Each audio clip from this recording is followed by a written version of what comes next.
So guys, what if Naruto had the son of Trigon and sealed him? Part 1. If you want to know how far you've gone in life and you want to know what else was left to do before death could finally be accepted, then look to the one that brought you to where you were presently, the one you venerated and adored more than any other person in the world, even if he or she was not a person in the world, and measure up to him or her. There was always someone to look up to, whether you know it or not. Always, and for Raven Uzumaki it was her father. A girl with a short black cut hair carefully sat down on the lush grass of Training Ground 10 and crossed her legs and placed her palms together and forming the ram hand seal as she closed her dark purple eyes and calmly breathed out. The girl was wearing black shorts that were above her mid-thighs and dark purple ninja grade tights with a sleeveless black shirt over her torso and a long-sleeved mesh armor underneath her shirt. And a dark green chunin uniform over them. Over her torso and spread out neatly about her was a dark purple with black flamed haori. Given to her by her father when she had graduated from the academy, and something she treasured most of all. Her weapon of choice, a midnight black katana with a red hilt, a weapon that smoked eternally with the tormented souls of those that had met its blade in battle, laid haphazardly at her right side beside her forehead protector. She could undoubtedly described as a girl with delicate beauty and a sort of fluid yet rigid grace about her, with her heart-shaped face and her mostly emotionless demeanor. The gentle wind rustled her hair slightly and Raven swallowed deeply and forced her heart to calm down when a whiff of a warm fire flowed past her nose, accompanied by the soothing smell of pork ramen and green tea. She closed her eyes and her hands trembled imperceptibly as she fought to focus on meditating, on calming down her frayed emotions after that morning's encounter with the shamelessly brash dog boy, Kiba Inuzuka, and the infuriatingly stubborn weapons girl, Tenten. Kiba had, once again, ambushed her and demanded a date, like it was his right. And Tenten had demanded yet another spar, after losing disastrously and mercilessly against the Uzumaki. That day, she felt like they were more adamant than other days. Those were the things her frazzled nerves were telling her. Suddenly, when her limbs had reached the peak of shuddering at the homely smells only she could perceive and she would succumb to her emotional turmoil, Raven stopped shaking. Her lips turned down into a small frown when she heard playful snickering and the familiar sound of tea being sipped. "When will you listen to me, Raven?" He began, and the girl refused to open her eyes, to acknowledge the person sitting before her in his spirit form even with the quickest of glances. "When will you slaughter these filthy creatures like you were created to? Leave me alone," she whispered, and the polite chuckle turned into a deep laugh that resonated deep in Raven's dark soul, one that brought back fond memories. "You're not here, you're not real." He hummed pleasantly and her body stiffened when she felt her small nose being flicked light-heartedly. "Open your eyes, kid." "No," she whispered, fearing that if she did, then he would convince her to, once again, become his herald of death and destruction. "I said," he said in a gentle tone, ghosting his right hand over her left cheek before he growled and his touch left her yearning skin, "Open your eyes." Her shoulders sagged in defeat. She could never find the courage to go against his orders, not since after she had sealed him back into the underworld at the climax of the Fourth Great Shinobi War. It was like when she was younger. He gave her love and kindness, enough to make her happy, but at the same time he ruled over the house with a firm hand, never beating her but still finding a way to forcefully lower her defenses. He was a nice man and a great father, though his soul-crushing methods of training her led to her merging with the Nine Tails and almost causing the end of the world. She sighed and opened her compound, amethyst eyes. The training ground had changed. The formerly lush green grass was now a darker shade of green. Swaying stiffly as warm breeze swept through, the sky was blood red, with puffy black clouds floating high in the sky and shading the burning red sun. One that burned so bright it had her squint before it drastically reduced its brightness as it noticed her discomfort. The trees of the training ground were still more or less the same, except with the leaves were a darker shade of green and the bark was dark, almost charred, black. She could even see the buildings and houses of the village far away from the training ground and dark birds flying here and there, but she knew that she wasn't really in Konoha anymore but in the Yomi dimension. Her assumption was proved all too correct as she saw the person sitting before her. Her father, Naruto no Jayubi. Naruto looked to be in his mid-30s, with his red hair falling down neatly down his head to the base of his skull. Two prominent bangs went lower and past his chin slightly. He had a healthy tan that contrasted his birth daughter's gray skin strangely, and he had jovial blue eyes, glinting orbs that made Raven scoff. A defensive mechanism she created after the war to hide her own happiness. The 10 Tails was currently in his human form. He sat down with his legs crossed, like Raven, but even still she knew he was exactly 6 foot 2 inches in height with deceptively average muscles under his formal black with red pinstriped suit and suit pants. having a black shirt underneath his open suit and a red tie securely around his neck, red gloves on his hands and a dark aura permeating from his body. On his feet were polished black shoes and on his head was a black wide-brimmed hat, an accessory that made people all the more hesitant to go near him, especially when they learnt that he wasn't a ninja and had never been a ninja. Quite frankly, he looked like a yakuza. On top of his pinstriped suit was a similar haori to his daughter, except that his black with dark red flames while hers was dark purple with black flames. The haori fluttered and bubbled behind him, creating dark images of 10 tails waving hypnotically behind him. The man cocked an eyebrow and regarded her with a critical eye, saying, "I didn't know gray could ever be a skin color." The girl rolled her eyes and dropped her hands to her knees. "You should go out more, hang out with those precious friends of yours." "I can't hang out with them because finding out that I am your portal is always a conversation killer," she snapped. Her jaw tightened and her eyes hardened as the Mon's head snapped back as he laughed merrily. "Oh, stop being so dramatic, Ray. Ha ha ha ha. This isn't funny," she growled. "You were terraforming the planet and planning to eat it.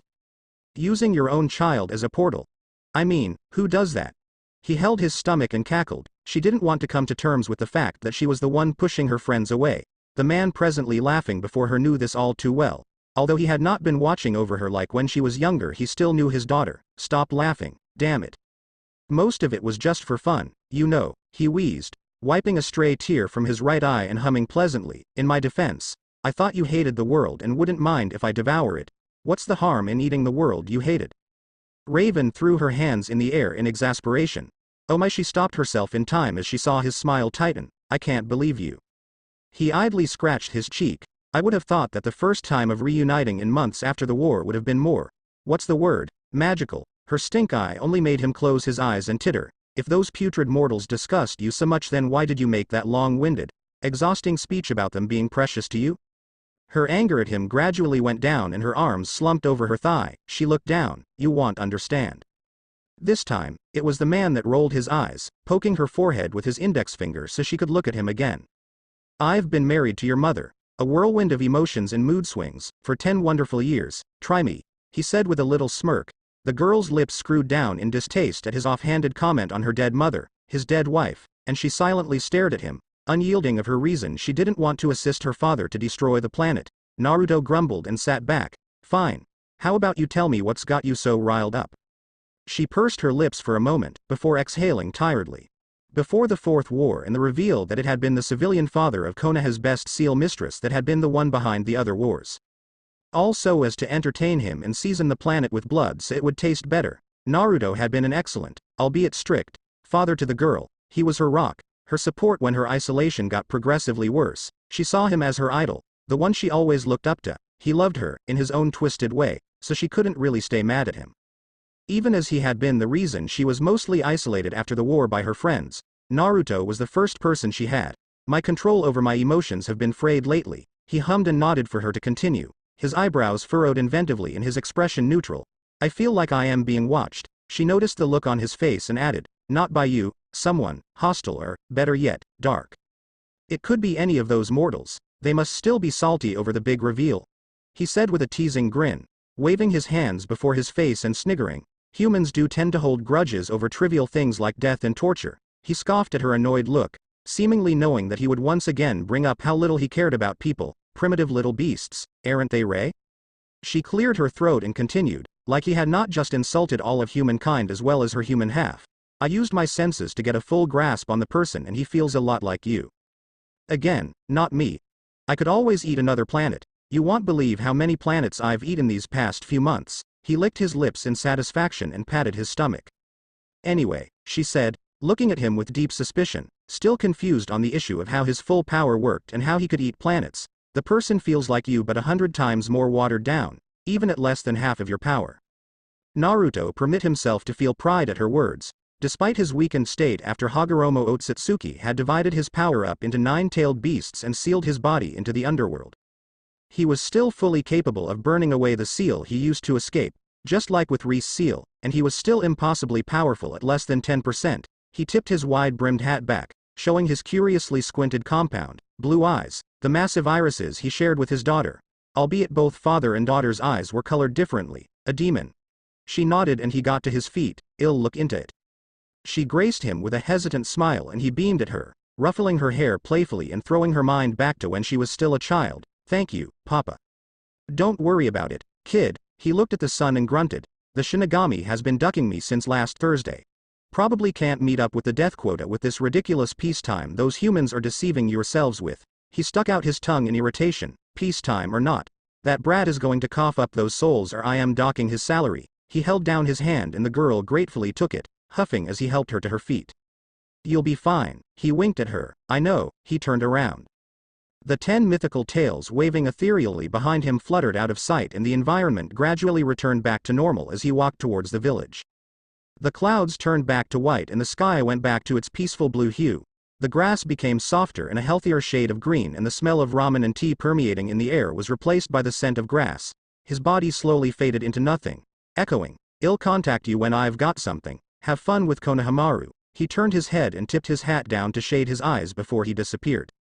She blinked when his last words registered in her mind. "Wait, Konohama. Raven Sensei." The girl hopped back as the boy slammed into the ground, seemingly out of the sky, and her left hand shot out to catch his face before he could barrel into her. Hey, stop," she bit, pushing him away and stepping aside as he tried to tackle her again, slapping the back of his head with the back of her left hand as he passed her so the 13-year-old boy toppled onto the ground with a wince. "What happened?"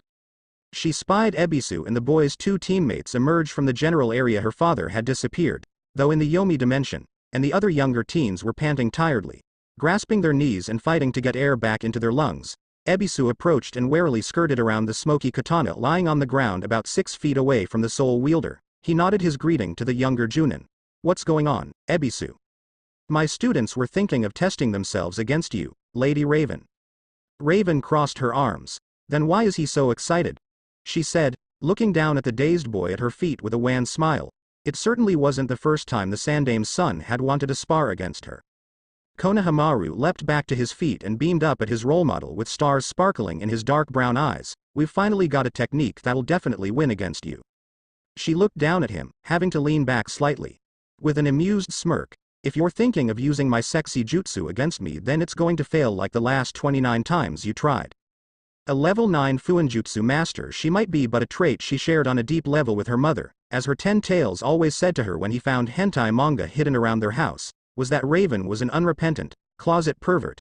Thankfully she never learnt under Jiraiya and as such she hated peeping and peepers in general, only limiting herself to the Sanin's famous books, hentai manga and, if she was feeling particularly special, visual porn, though not in the last few years.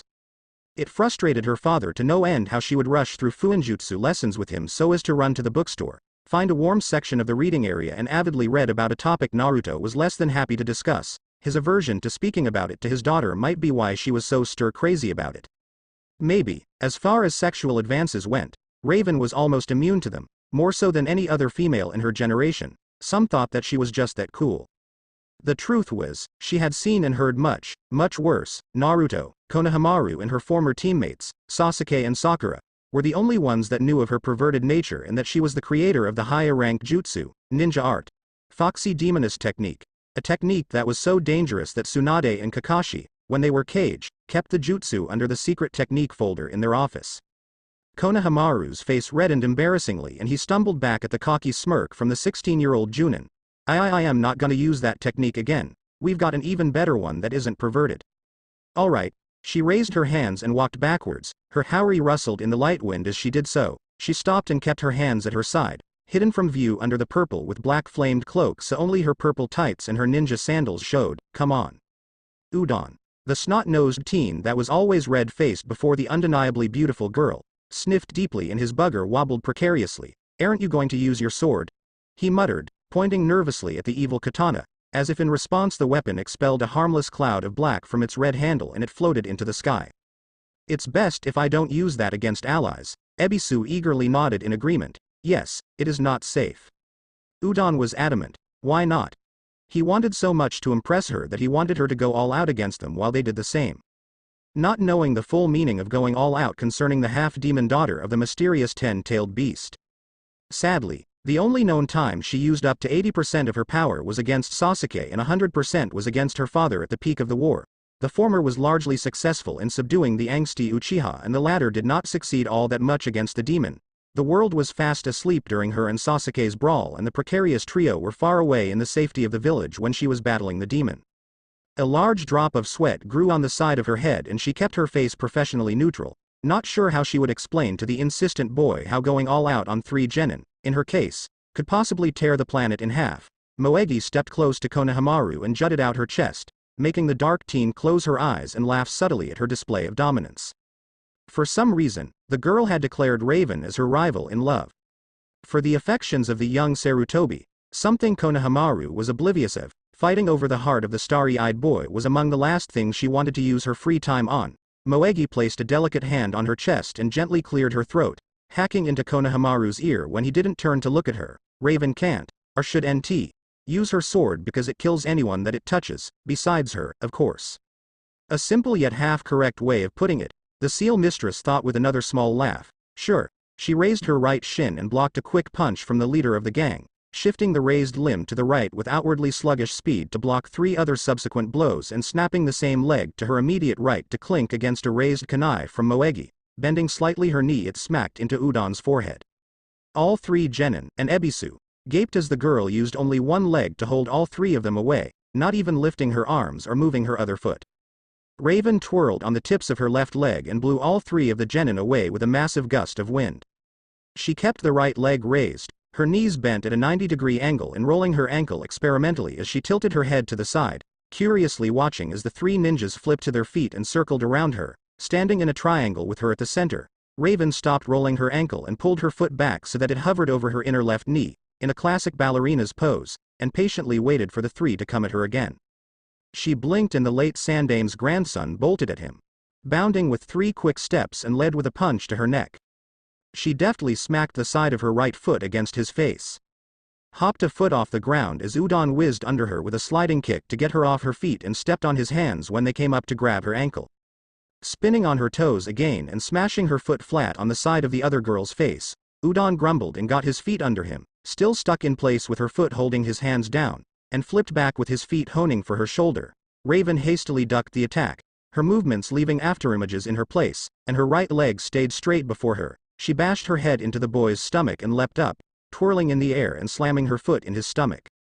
Udon gasped at the speedy dual attacks and bounced on his back like a stone, giving the Junin space to hop back onto her left foot and drive her heel into Konohamaru's cranium. When he made to tackle her again, he hit the ground and exploded into a cloud of chakra smoke. A shadow clone. Her right leg hovered over the ground, not really touching the ground. Her sense blared at her and she squinted as an explosive tag detonated under her, where the shadow clone had just been dispelled. Thum. Rocks and black smoke swirled around the half-demon and coughed once. Mildly surprised by the explosion but pretty much unscathed at how low-powered it was, the chakra in the air and the dense smoke lowered visibility and her senses, though she could still hear the light thump of feet skittering outside the blast zone despite the rocks still falling down and the vibrations humming through the ground. She dropped her right leg on the ground and exhaled from her nose, casting away most of the thick smoke with heavy blasts of wind. "Let's try 5%, she murmured, deciding to humor the kids by not going too easy on them. They still weren't able to overpower her with that level anyway. Raven held up her hands, palms flat and faintly resembling the gentle fist style of the Hyuga clan. Her palms did not glow with chakra or hum with power. But as she thrust her palm into the path of an incoming kunai, shattering the solid iron ninja weapon and grabbing 3 shards with her right hand. Out of the air in a blaze of afterimages, placing them in her fingers, she spun around and drove the base of her wrist into Udon's forehead, poked his forehead again with her middle and pointer finger of her free hand and threw the 3 metal shards at Moegi. The girl squealed and flipped to her right, in Konohamaru's path. Both genin clashed against each other and the jutsu the boy intended to use, a simple fireball jutsu, was whizzed harmlessly over the teen Junin. Udon shook the cobwebs from his head and ducked another palm strike for his forehead, driving his head squarely into the older teen's side in a suicidal headbutt that made Raven cough. She clenched her teeth and bashed her left elbow into the back of his head, crashing his head into the ground with a deep thud and breathing out to calm herself down. Udon burst into chakra smoke. In his place was a wooden log. She kicked the log up and dexterously spun in the air, using her right leg to kick the log away from her in the general direction of Konohamaru, just as he activated the smoke bomb hidden on the log. Gah! My eyes! Konohamaru! Moegi screamed from her hiding spot inside a thick shrub where she was trying to revive Udon from the Junin's last blow on the back of his head. Raven smirked. She made sure it wasn't strong enough to give him a concussion, allowing him to sleep until the whole spar was finished. Sleeping with a concussion was dangerous, especially for a child that had just started his ninja career a year ago. She bent onto her right knee and felt the ground with her right hand as if she was looking for something. She hummed and smashed her fist into the ground. A spire of clayey earth rose from the ground and hit the girl's chest, taking her out of commission. Raven got to her feet in one smooth motion and turned around to the last remaining member of the genin team. Erg. The Sandame's son, his face covered in soot and his clothes also splotched with soot, ran blindly at her, wildly swinging his arms in a last-ditch effort at getting a tag. Raven returned her left hand into the dark confines of her purple haori and caught the boy by his neck before he could reach her, sweeping him off his feet and releasing her grip on his neck so he dropped onto the ground. Oof. He made to get up, but she placed her right foot on his abdomen, effectively holding him down and looking at him with a mildly impressed smirk. Blinding my senses with chakra smoke and black smoke was, admittedly, smart of you three, but you always forget. She tapped her ear with her right pointer finger and then the side of her temple. My ears are sharp and my mind is sharper. The same degrading words her father used on her when she was 8 and still training under him to enter the academy. She gave the boy a hand and helped him back to his feet, snorting as his head lowered in shame. Go and wake up your friends. Maybe next time you'll have a chance. He mutely peered up at her with fire in his eyes. She nodded to Ebisu, who was frantically waving smelling salts under Moegi and Udon's noses to wake them up, and disappeared in a swirl of leaves. The sword of tainted souls also went up in a small swirl of leaves. She was now in the mood for a proper spar. Hopefully Tenten was still in the mood for a spar. As the weapons mistress finally located her eternal rival, she was overjoyed to hear Raven agree for an all-out battle, although, the half-demon still wouldn't go all out against anyone less than Madara Uchiha, Kagaya Otsutsuki and, of course, the 10-tailed beast, complete or not, who was her birth father. Naruto was still able to shatter planets when he lost all 9 of his tails. He was certainly the only person Raven would begin a match at her total best. The spar would also let off some tension from being watched by the still unknown stalker. Speaking of which, 10:56 p.m. the Hokage's monument. The Uzumaki Cottage, now called the Jyu Uzumaki Cottage. Konohagakure no Sato Fire Country. No human could possibly comprehend the true history of the elemental nations and how deeply entrenched in it Naruto was. There was Kami, a being Naruto had found wandering on the wasteland that used to be the elemental nations when he first touched down from the sky, intending to do his job, and his pleasure, of devouring the desolate planet, which was only a few hundred years old, in his 10-tailed form, a shroud of power that made it easier to swallow planets. He decided against it and, against his nature, reorganized the atmosphere, bestowing Kami with the heavens while he oversaw the underworld. That meant Naruto was not only the 10 tails but also the god of the underworld, Yami, and as such he had complete dominion over those residing in the dark. The first entity to come to mind was the Shinigami. As he had only played the continent for his own amusement, salting and peppering the earth with blood and lost souls so as to better garnish the earth before he swallowed it. Something that was not new to him, as he had been pulling strings in a few other thousand worlds before. During and after the elemental nations, he didn't anticipate impregnating Kushina and raising a child. The intention to wolf down the planet was still there, make no mistake, and this was further encouraged when Raven showed signs of not holding any ties to the world, though he felt, for the first time since his birth from Mother Void, pity when his broken, battered and subdued daughter pleaded for him not to destroy the planet, only because it was his flesh and blood begging him. Now the planet was under his protection, managing its underworld the best he could for who knows how long, probably until Raven got tired of her precious people. Then Naruto would gladly gulp the earth and move, with his daughter, onto the next planet. Most likely her adamant cries of having precious people was simply a phase and she would get over it sooner or later. For now he had to deal with the after effects of the pitiful peacetime the world had fallen into after the villages and countries united under the banner of the Alliance to beat him. The 10-tailed beast, in his human form and wearing the same Yakuza-styled clothes as he always did and reclining on a branch with his right ankle crossed over his left knee, grunted sourly as he heard the pitiful excuses the Shinigami was rattling off in his ear. Naruto tipped his wide-brimmed hat down and he switched his midnight black phone from his left hand to his right, muttering, "Death. The humans are brewing for another war. I can smell it, but it will come in a few decades."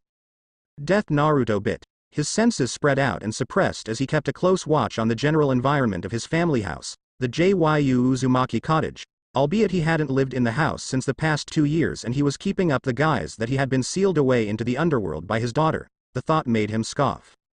No one but his 2 siblings, also born from Mother Void, could match him, and since he was the middle born he was sure he could overpower his kid sister. His older brother was another, more complicated case altogether. Thankfully, he was on good terms with his brother and sister. He grumbled as the god of death, the Shinigami, squeaked on about how he was expecting a big haul of souls from an upcoming gang war in the Fire Country capital. Kid the god fumbled with his words and began counting the years of loyally serving the 10 Tails, weeping that Naruto should lay him off like the redhead had done with the deity overseeing the barrier between mortals and immortals. The goddess had been slacking off and the humans began forming jutsu and abilities that passed the realms normal humans should ever pass, making it somewhat annoying, though enjoyable, to beat them into a pulp during the war. He had stripped the lady of most of power and relegated her to a less important function as one of Jashin's battle maidens. The currently humanoid Shinigami blubbered and cried for Naruto to have mercy on him. Naruto closed his eyes and snarled, "Shut up." The result was immediate. The 10 Tails exhaled a small puff of thick white air from his nose and gently said, "I understand where you're coming from, Shinigami." "Yes, sir, thank you. Sir, I wasn't done." Naruto snapped and the person on the other line shut his mouth tightly. "Whatever souls you have with you are to be processed, judged and sent to their respective afterlives. That was the declaration I made, how many years ago?" He could feel the death god perspire nervously as he too couldn't remember how long ago the 10 Tails had made the law. Souls, whether in the afterlife or not, always added a sweet yet tangy flavor to the planets he ate. It was better to keep the souls from evaporating into nothing by preserving them in the afterlife until he wanted to consume them. The closest comparison, yet still the furthest, to the taste of worlds was fine wine. The older the better, he spoke when the Shinigami muttered that he didn't know.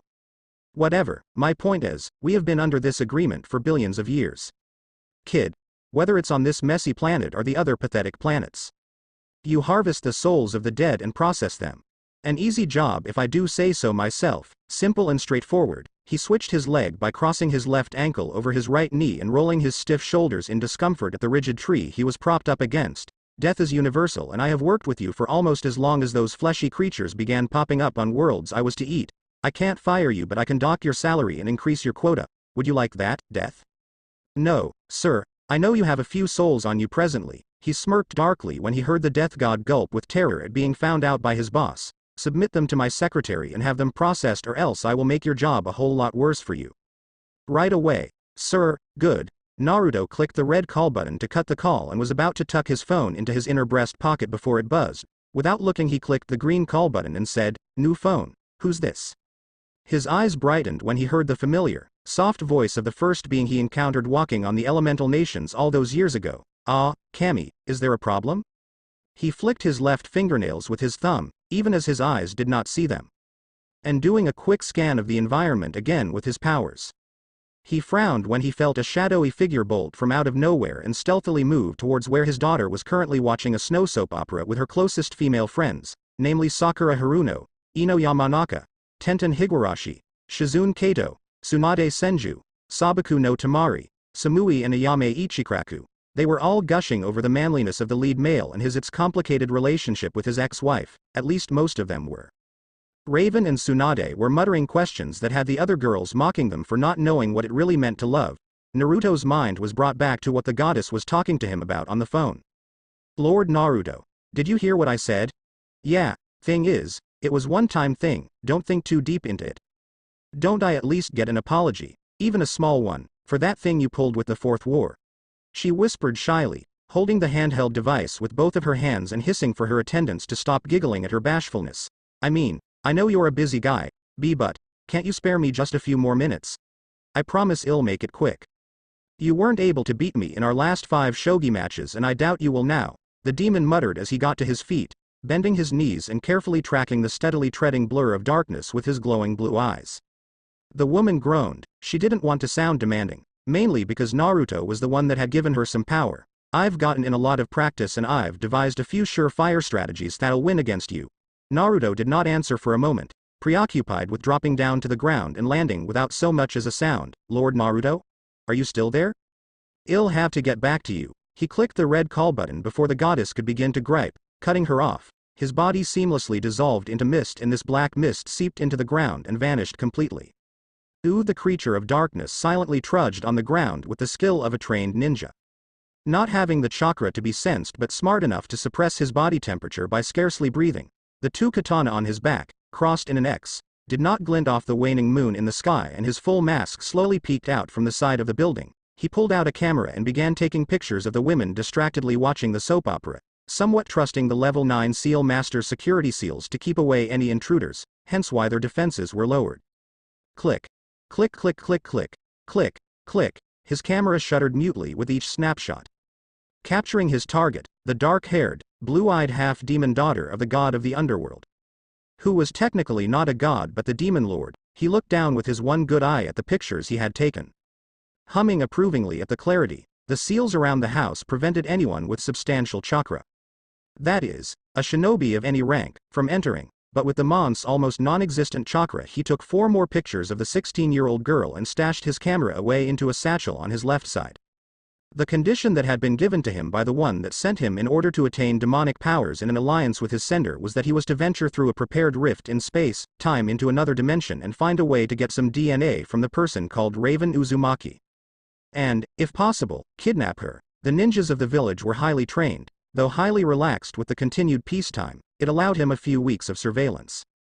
His target had somehow sensed his presence, no doubt because of her demonic heritage, making it tricky to gain entry and steal samples from her at her increased insecurity. Tonight was his chance. He looked at the cobblestone walls of the parlor side of the house. His calculating eyes caught solid footholds leading to the roof and then into the chimney. He placed his hand on the wall and clambered up. He flipped silently onto the roof, his feet barely making a single sound, and was about to bound to the wide chimney, unused since last winter, but screeched to a stop when he saw a dark figure waiting there for him, his shoulder leaning on the chimney with his arms crossed and looking up into the night sky with his wide-brimmed hat tilted back enough to show his neutral lips and his calm, massive blue iris eyes. Slade's hands shot up to his shoulders to unsheath his blades but faltered when the man, who wore clothes resembling a Yakuza boss he once worked under in Japan, held up his right pointer finger over his lips and glared lightly at him. Shish, shish, shish, shish, shish. The masked assassin swallowed as the mon's neutral expression wavered to irritated and then back to expressionless. Slade slowly removed his blades from over his shoulder, only making a tiny grating sound as the lethally sharp weapons were unsheathed, and dropped his hands to his sides. The man pushed off the chimney and stood up straight, stuffing his hands into his pants pockets and studying Slade with bright, blue eyes that swirled like whirlpools. You're not from around here, are you? He trailed off and Slade met his gaze, unafraid. The man felt his danger senses screaming at him to activate the portal to take him back to his home dimension. But he stood his ground, only tightening his grip on the split dual katana. The man inhaled deeply with his eyes closed, taking in a massive gulp of air through his nose and exhaling it as a small puff of steam from his nose. This time the man took a hesitant step back. You smell awfully familiar, stranger. He opened his eyes and the right corner of his lips crawled up into a terrifying, toothy smirk, tilting his head to the side and chuckling evilly. Is that? Wait. I know this. Is that? Trigon I smell. Slade stepped back again. Inching close to the edge of the roof, he raised his swords up in a strong defensive position. The hatted man had not moved from his position, not a single inch, but Slade could feel his presence everywhere, in the air, on the roof he was standing on and on the ground. The controlled amount of insanity and chaos ebbing in horrible waves of darkness was enough to make the seasoned assassin drop onto one knee in pain, stubbornly holding his sword and hissing for air as the world squeezed his airways. Trigon could not compare to this inhuman creature before him. Trigon had also warned him about encountering this very entity during his trips to and from his universe. He panted desperately as killer intent alone gripped his mind and body like a constrictor. A pair of black polished shoes entered his eyes from out of nowhere and the old entity's voice resonated through his head violently, speaking in a deep, sanity-quaking voice. I do not appreciate people spying on my child. Slade grunted and his other knee slammed onto the ground under the invisible weight, especially not if it unnerves her. His swords shattered into pieces, unable to withstand the strain anymore. I would have ignored your presence if you went after any other putrid person. I would have cared less. Now that Raven was in what Naruto called her precious people phase, Naruto could not deliberately make her sad by devouring the planet she loved so much. Only after she was over the phase would he gladly and happily munch the earth. He had many functions as the god, or demon lord, of the underworld, enough to distract him from watching entrance and exit to and from other dimensions. Naruto had purposely allowed Trigon, one of his lowest subordinates from his present domain, flee and take over a universe as his domain, not caring much as long as Trigon stayed well away from Naruto and respected his business. The demon had broken this unspoken treaty when he returned to Naruto's domain 3 years after Kushina had given birth to their first daughter and collected a sample of baby Raven's DNA when he had been off on a business trip.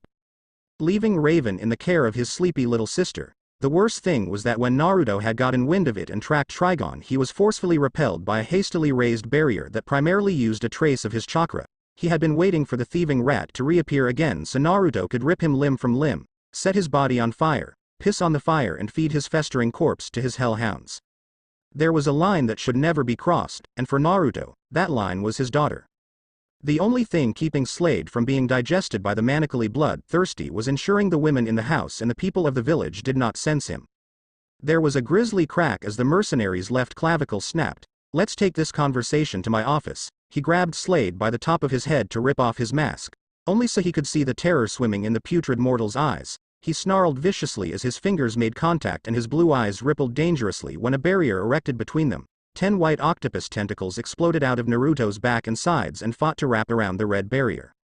His eyes were not human anymore. The blue compound eyes of the god of the underworld spun madly in their sockets and swirled towards the center before it changed drastically. His eyes changed to midnight black with sky blue concentric circles winding out from the center with a single, fiery blue dot in the middle.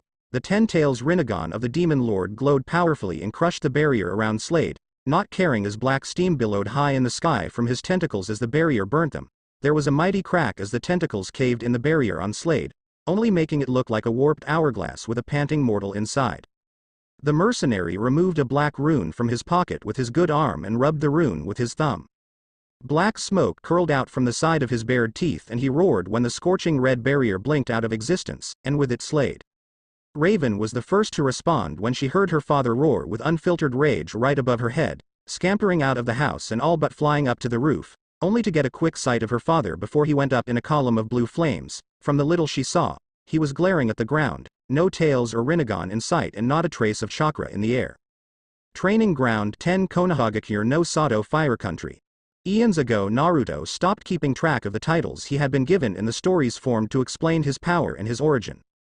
It was all too messy really. When it came to mortals, the 10-tailed beast was more than enough. His true origins and his real identity could not always be correctly worded, or remembered, by the ageless being known as Naruto. Only 2 people, other than Naruto's 2 siblings, were allowed into Naruto's confidence to know of his origin. Uzumaki Kushina, and now the child of the 10 tails, Raven Uzumaki. Naruto stood at the far end of Training Ground 10 with his left, red-gloved hand in his pocket and waving his right hand before him with a flourish. Inky black darkness rushed out of his hand and washed over the air, delving the entire world in pitch-black darkness. A smile tugged at his lips when he felt his daughter grab onto his left elbow, just to make sure he was still there. There was nothing and there was no one in the beginning. The father started, his voice booming through the thick darkness of the world, and ever so steadily, the darkness reacted to his words as he told the story. The only thing was palpable darkness that moved aimlessly and without true form. The air churned and a gigantic vortex of nothing formed high in the sky, funneling in place and sucking in darkness and expelling nothing. There was no logical way of explaining why the dark void could be seen in the pitch dark. A spinning whirlpool of nothing and everything, revolving without true form. From this void came 3 beings. First was my older brother. Order, a man with shaggy white hair, that looked to be in his late 40s. Wearing a flowing, pure white robe without a shirt underneath and a baggy pair of black pants with wooden sandals calmly hopped from the void and flew through the air in a soothing blur of white light. His white with blue concentric circled eyes hummed with laughter and he beamed at the storyteller and the storyteller's child. Next was me, Chaos. Naruto shot out of the void on a beam of red light. Wearing his usual Yakuza-style clothes and his black with red flamed cloak billowing with ethereal tails. He glared at his peppy older brother and crossed his arms. His Rinnegan was black with blue concentric circles.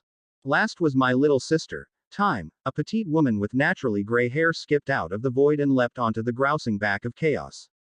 Giggling merrily, she was wearing a modest black skirt that reached her knees and black tights with a formal white long-sleeved buttoned-up shirt and 1-inch high-heeled ninja sandals. Her own Haori was white with black flames at the bottom. Her own Rinnegan was light gray with dark blue concentric circles. The godly eyes of order and time made them look kind and warm while Chaos looked uncontrollably insane.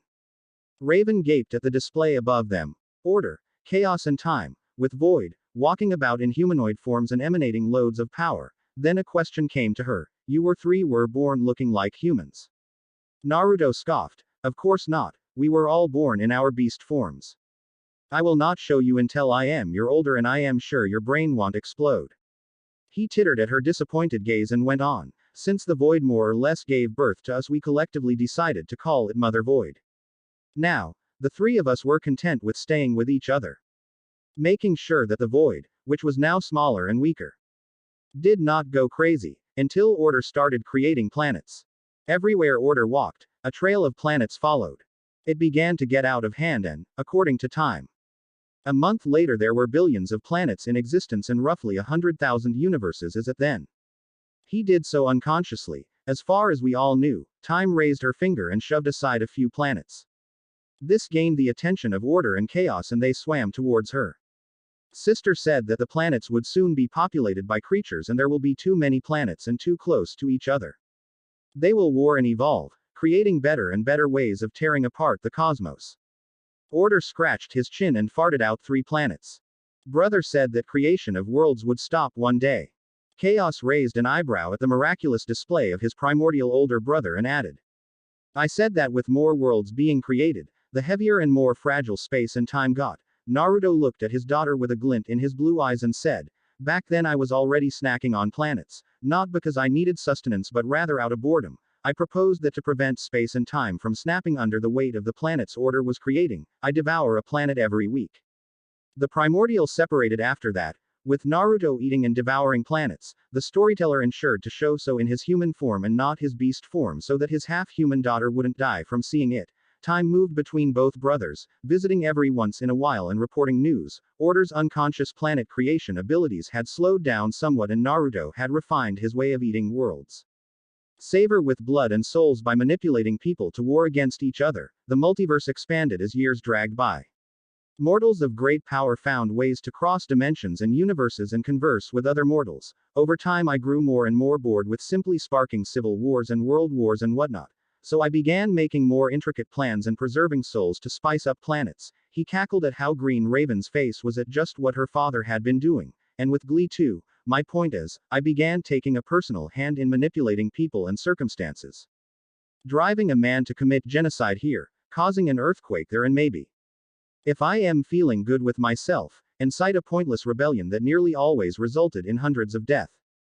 The world of planets and universes cleared up and the blue sky of the Leaf Village reappeared once again. The primordial reverted the illusionary world back to normal. I initially wanted to use the Kyuubi inside of your mother to torment her into killing her class. I was posing as a 10-year-old orphan civilian that delivered fruits to her apartment. But your mother is surprisingly stubborn. It was my first time interacting on such a personal level with a mortal. He sighed and his shoulders sagged at his own weakness. You could say her mental fortitude, against chaos incarnate no less, got my respect after many long years of trying to break her mind. One thing led to another and, he smiled wanly and turned around. Removing her hands from his left elbow, he looked at her with nothing less than pride and his smile became warmer. He poked Raven's forehead with a gentle finger and finished, here you are.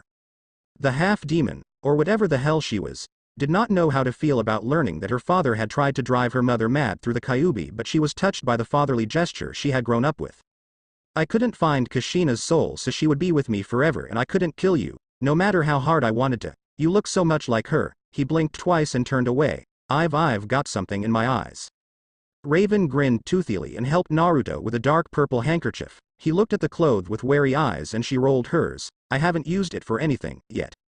He sniffed it to make sure and rubbed his face with it when he got no smells of her pheromones on it. I was glad you went through your rebellious phase and dyed your hair black. It made you look a bit less than Kushina. The girl giggled at the memory of her genin days, when she was at the peak of her angsty phase. I trained you to bond with the Kyuubi, Fuinjutsu, Kenjutsu and whatever, you know the rest. The invisible force dissuading Konoha citizens from nearing their general vicinity stayed strong. When a person wanted to enter the training ground, his mind would become distracted and bring up a trivial thing he forgot to do at home. The half-demon bobbed her head slowly after the poke on her forehead and asked, not that I am not happy you told me your birth story and it's amazing you're a primordial. a fact she did not question, for she had been conscious to see her father in his low-powered 10 tails form in all its red and white tentacle glory. It was terrifying. But, why are you telling me? For 3 reasons. First is to make you understand that I do not consume worlds for personal pleasure alone. There needs to be balance in this universe and in multiverse at large.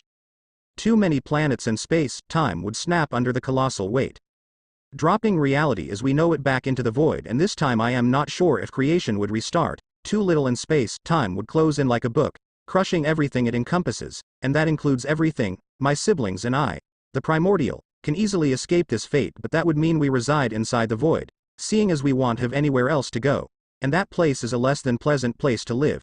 Take it as a selfish reason to maintain balance. This selfish reason was still effectively keeping balance and ensuring lives. Admittedly, the process of eating a planet took 2 days, according to time, and it was done by random selection so as make sure one side wasn't heavier than another.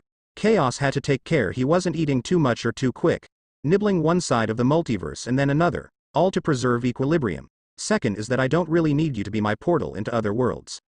I have secretaries that do that, albeit, yes, each time I use them their lifespan shortens, but whatever. Point is, I was hoping we could do this together as a family. You're my blood and your presence in a universe allows me easier entry with the added bonus of not killing you after 2-3 uses, because you have merged with a substantial amount of my power, i.e., Kyuubi, and you being there will create a stress-free gate for me to access and enter myself. His arms went to his side, hidden perfectly under his black with red flames Haori, and he stood over his daughter, who also had her arms at her sides with them being hidden by her dark purple with black flames Haori. Father and daughter, that was what they looked like. Raven smiled gently and lowered her head as she too realized it. Chaos and his offspring. As a rational being, she couldn't simply swallow everything he had just told her. No matter how much she trusted him, she was curious, inquisitive and a bit doubtful but no less understanding. She would have liked to see tangible proof on the consequence of reality snapping. But if she did then she won't exist anymore. For now she had to take his word for it. Her amethyst eyes lit up and she looked up at him, his powerful blue eyes, constantly swirled and rippling like he was ever ready to bring out his primordial Rinnegan but rather out of habit. Papa, have I ever met any of them? The hat-wearing man simpered. Remember your Auntie Jikin, time. She gaped unashamed. My babysitter. Her compound eyes enlarged like saucers and Naruto laughed lightly, nodding. That's her. You should know, I will never ensure the security of my child to any mere mortal. He stated factedly, like it was the most obvious thing in the world. His little sister might have been the primordial for time for all of the multiverse, overworked and all, but she always had time to look after her big brother's daughter. She had attendants, secretaries and subordinates in every reality that lessened her workload, though she still had to travel to each one to make sure they were doing their job. I thought Jikin was just a nickname. Naruto snorted at her exclamation. Anyway, my third reason for revealing my origin to you is to ask for your help. The girl was taken aback by his words and by the sincerity in his spinning blue eyes. You need my help? He nodded. I might be unfathomably awesome and all, but I am still prone to natural limitations. You see, a long time ago, a few hundred years before I landed on this planet, I had a subordinate that worked as a junior chef. His job was to learn the best ways of cooking spirits and souls. And he was terrible at it. He ran away one night and I pretty much forgot about him because I had better things to do than gripe over a dumb junior chef that could not even prepare a simple flambéed soul with a sweetened lifespan reduction. He paused for a moment to lick his lips at the thought of the delicious dish, setting a mental note to have his chef make it when he got back to the underworld.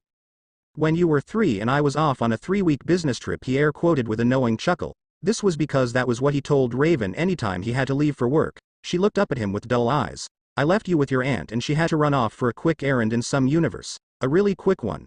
Trigon came back and took some blood and hair samples from you. You most likely won't remember, but I do. The Kyuubi, he finished simply. The word was enough to explain everything to her. Back then the beast was still separate from her, so he had direct control and awareness of things going on in and around her. I dropped what I was doing and went after him, but some sort of barrier, similar to the one your stalker used on me, drained me of some of my power and kept me out. If I were to use 50% of my power, then I will possibly rip a hole in the fabric of reality, shattering the whole universe I intended to enter. I would have preferred to do away with Trigon by myself, after knowing what he wanted to do with your samples.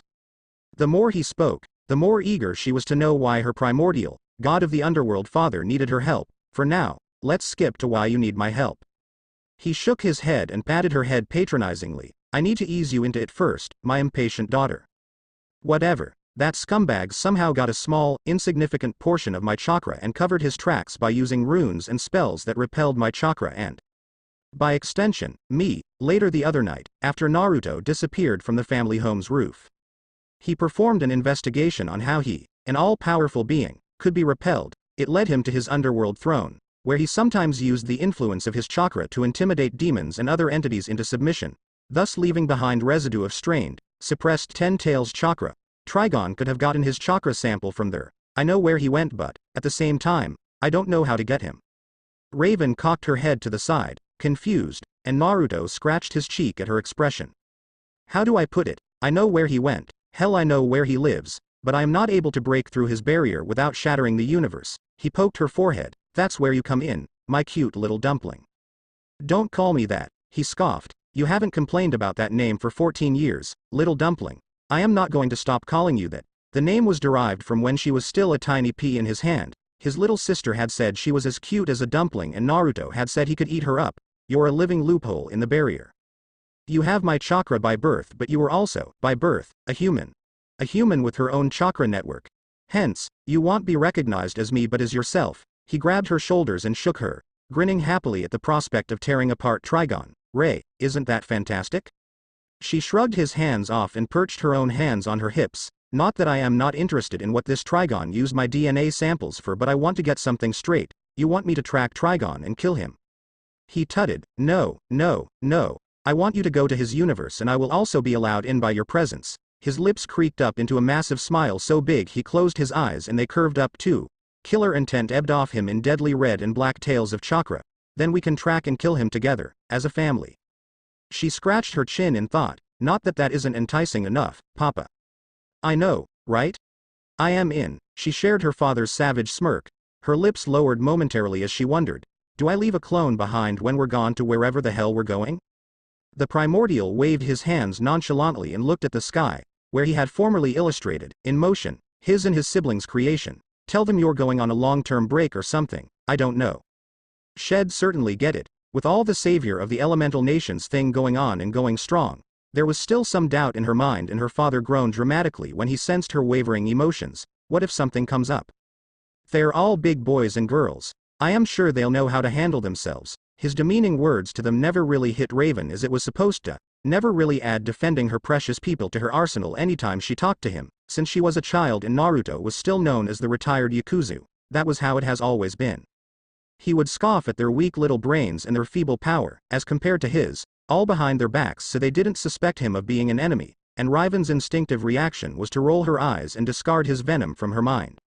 Naruto was not naturally condescending to humans. Once upon a time he held an infinitesimally small amount of respect for them. That could be seen as far back as the 187th devoured planet, where the occupants actually put up a fight instead of rolling over and accepting death. His respect was shattered when Kagaya attempted to absorb his power. Back when he was known as the God Tree, of which he didn't really mind because it still went along with his master plan, she lost to her two sons, lowering his opinion of humans a bit further. But Kagaya put up several years of fight against her two godly sons. What destroyed his opinion was when he discovered his hollow, empty God Tree body was being used by Madara Uchiha to keep himself alive, instead of Madara dying and being resurrected in the Fourth War. Your sixth Hokage and Sasuke are going to be looking after Konoha too. Why are you so worried? When will she get past this phase? The Devourer of Worlds mourned in his mind. Kakashi, the sixth, was easily stronger than most ninjas in the village without his Sharingan, and Sasuke, the next Hokage, claimed to be on equal footing with Raven, making him and Raven share the top spot for strongest ninjas on the planet. Naruto scoffed and looked back down at his daughter, who looked back at him oddly. This is Raven we're talking about, my daughter. If there's any ninja at the top of the food chain, it's her. His chest puffed out with pride and the girl's right eyebrow raised slight and she smirked mildly in amusement. I was the one that trained her after all. Alright. I just need some time to pack, she hummed and peered around her father to the village. I also need to think of an excuse to tell them when they can't find out I am not on the continent. You traveled off the continent, the man provided with the professional speed of a master liar. He swished around on his heel and his body disintegrated into black mist that seeped into the ground. His words echoed to her. Let me know when you're ready, Ray. An hour later, Pink Melody Cafe Otoagakure no Sato. Grass country. The people of Hidden Sound all stopped momentarily, frozen in time in various positions as the air rippled and swirled at a single point before the cafe. Naruto stepped out of the Kamui vortex. His midnight with blue circled primordial Rinnegan promptly deactivated and time began moving again, no one questioning the sudden presence of the suit-wearing man as he ducked into the cafe. He walked up the stairs to the first floor and his now bright blue eyes looked about from under the darkness cast by his wide-brimmed hat and he found the person he was looking for sitting by the window that allowed a great view of the cobbled streets of Oto, waving excitedly for his attention. He smiled wanly and nodded, proceeding to the table and taking a seat opposite her. The woman looked to be about 4 foot, 8 inches with natural gray hair styled into a neat ponytail that went down to her heels if she stood up. She was wearing casual clothing. A short-sleeved white shirt with an artful gray rose winding around her torso and ending with the flower on her right shoulder, black knee-length shorts with dark red leggings and simple black flip-flops on her feet. Her smile brightened and she leaned on the table with her eyes serenely closed as Naruto took his seat before her, humming delightfully and nodding without looking as a waiter asked her if she wanted green tea. Naruto also asked for green tea. Jiken crossed her ankles underneath the table and opened her eyes, showing that she also shared the same compound blue eyes as her other 2 siblings. Naruto took his cup of tea and she idly looked at the lady setting down her tea beside her and placing a small bowl of sugar with a spoon in it, and a few shortbreads at the center of the table. Her head silently twitched to her right and the waitress took the hint for her to leave. The youngest primordial watched, content, as her direct older brother took a sip of the calming tea and sighed gratefully as it went down his throat. Her cheeks reddened when he finally noticed how intently she was staring at him, not even touching the green tea or the shortbread, even though it was her best snack. "How have you been, sis?" he asked with a light laugh, setting his cup on the table and picking up a shortbread. He took off his wide-brimmed hat and placed it close to the right edge of the table, running his hand through his red hair and munching on the biscuit with his other hand. She smiled brightly and shifted forward on her seat, almost knocking aside her cup of tea and the bowl of sugar in her eagerness. "I've been great, thank you for asking. You?" He munched on his shortbread and answered with the back of his red-gloved hand over his mouth as he chewed and swallowed his biscuit. "I am about to head out with Raven to kill Trigon." Her eyes lost their shine and her smile wobbled at the edges. "I am really sorry." She stopped as he held up his hand. "I told you, it wasn't your fault. You were swamped with work and I threw this babysitting thing on you without your consent." She shook her head. No. I could have created more wards and attendants to help me with my work. That way I wouldn't have fallen asleep." He made to reach for another biscuit and she used that chance to snatch his hand with both of hers, her small pale hand contrasting his large tanned hands. Her eyes enlarged and tears glistened in them. "You know I'd do anything for you, bro." A large sweat drop grew on the side of his temple. Her lips trembled at the impending wave of tears that were about to flow. He laughed nervously and patted her hands to get her to relax. "I take it you have more attendants to help you with your work. Are they trustworthy?" She bobbed her head enthusiastically. "I invented these things called talkers." Her right hand untangled from his and she moved it about as she elaborated on what she was talking about. "Talkers are biological robots, cyborgs if you will, that are imbued with an infinitesimally small amount of my will, like Kagaya once did. They're basically an extension of myself but at the same time they're their own person. I don't feel any strain when I create them and give them their functions and with the added bonus of their complete loyalty to me because they are me. I've had a lot of time to rest and relax and really enjoy being myself. All for you, bro." Naruto smirked, impressed, and gently tried to remove his hand from hers but she quickly grabbed it again with her hands and he chortled tensely again, especially when she cutely glared at him with her odd blue eyes. "I am happy you're less stressed." He tried to remove his hand again and she growled lowly, a barely heard rumbling in her chest that begged and warned him not to take his hand back. "Well, why did you want to have breakfast with me?" "I was in the area and I wanted to see you." She smiled widely and her face glowed with it. Jiken, as she was so subtly named, was the primordial of time. She oversaw every single second, minute, hour, day, month, week and year that went on in all of the multiverse. She ensured that time moved properly and that it wasn't negatively manipulated, resulting in adverse effects in the universe. Dujutsu like the Rinnegan and the Sharingan were being managed by Jiken, so that Mangekyo and Eternal Mangekyo were hard to attain and the Rinnegan was much harder to acquire. She was to limit the eyes so that they did not change the time stream. In another universe, she was also the one that managed an item of immense power called the Time Stone so that the item did not encroach or divert the time stream. She entrusted that stone into the hands of an order of magicians, Those two were just examples of her functions in maintaining time in all the universes. With all of these things, and with her primary role in the fact that there were still billions of planets and universes still yet undiscovered by her, Jiken was nearly always sleepy. Naruto noticed this and tried to help as much as he could by assigning some of his assistants to assist her in her work. Then he came upon an idea for her to build robots, similar to how Zetsu was created. But that wasn't the beginning of her maniacal admiration of her immediate older brother. Ever since she had popped out of Mother Void, she had been eccentrically attached to Chaos. She claimed that since they were the first beings, then it wouldn't be too bad if they went out, or even married. It was hard to use incest in this case because Mother Void wasn't really a mother but rather a cluster of empty nothing. They were technically created from this nothing then born. Naruto wasn't against this, but her fervor to always be at his side unsettled him greatly. He wanted to blame the influx of time in her head to be why she was so odd, but she had been so long before Order began creating planets. Naruto prided on being able to easily read people, without using his emotional manipulation abilities, and Jiken was also as simple to read as a nursery storybook. He would have known if she held deep resentment for Kushina when she was still alive or for Raven being the result of the love between primordial and human. Matter of fact, Jiken absolutely loved his daughter. The aunt was proud of her niece, and the amount of love Jiken showed Raven could not be faked. "I can go and kill Trigon for you if you want," she spat quickly. "Will that make you happy, bro?"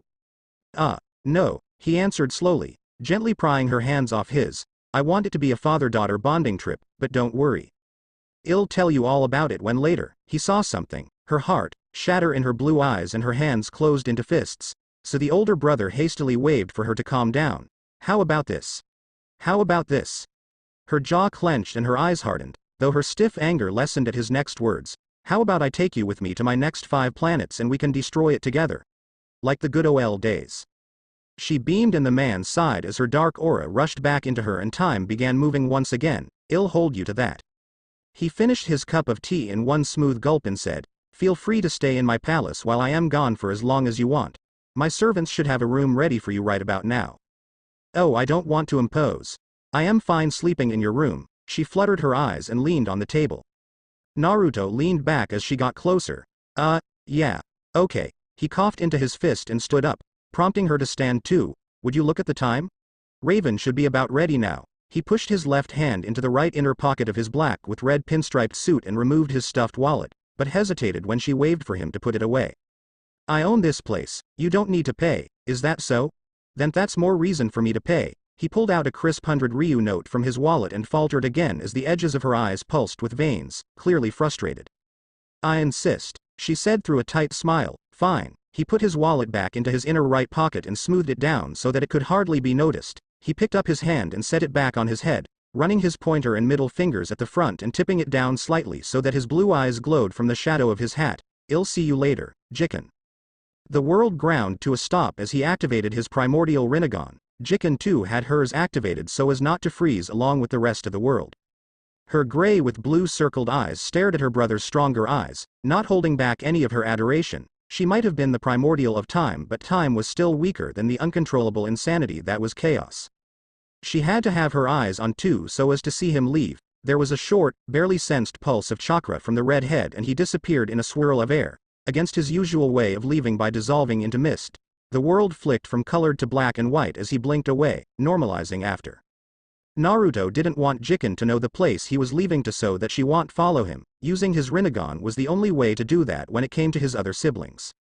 "Safe trip, Naruto," she whispered blissfully. Oh.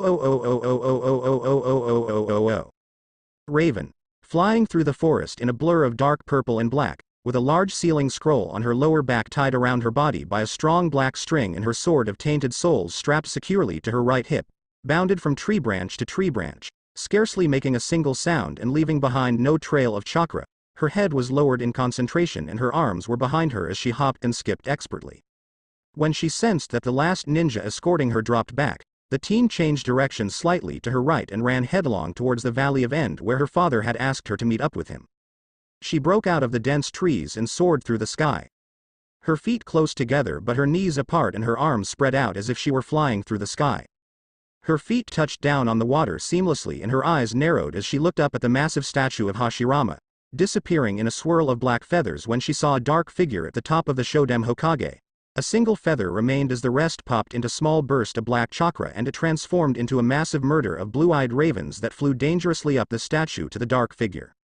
Raven emerged from the murder and as she left the birds burst into black chakra smoke and were absorbed back into the girl's body through her back. A bit showy, don't you think? Naruto commented without turning away from the beautiful sight of the clear blue sky and the puffy white clouds. Look who's talking, she shot back without any abrasion in her words. She went up to his side and he looked at her from the corner of his eyes with a small lift in the corner of his lips. The person at her side had played the whole world from the very beginning and had been the single cause of every single major, future-changing disaster in history. He constantly flaunted how much smarter he was than mere mortals and was, by himself, able to command Kami because he made Kami who she was. If that wasn't showy, then what was? Fair enough. He removed the dark orange handle of one of the swords Slade had used the other night and gave it to her. This will be your first time opening the dimension shifter and seeing as you're not yet fully able to control your powers I will show you how to access the null universe. He turned around and walked away from the edge, stopping when he was exactly 15 paces away from his daughter. The girl looked at the handle in her hand with uncertainty and turned around to face Naruto. What is the null universe, Papa? It is the name of the area of inexistence in which humans pass through before they are able to change dimensions. Or universes, technically, the null universe, or null for short, did not exist and was also technically not a universe but rather a platform humans passed through to access their destination universe.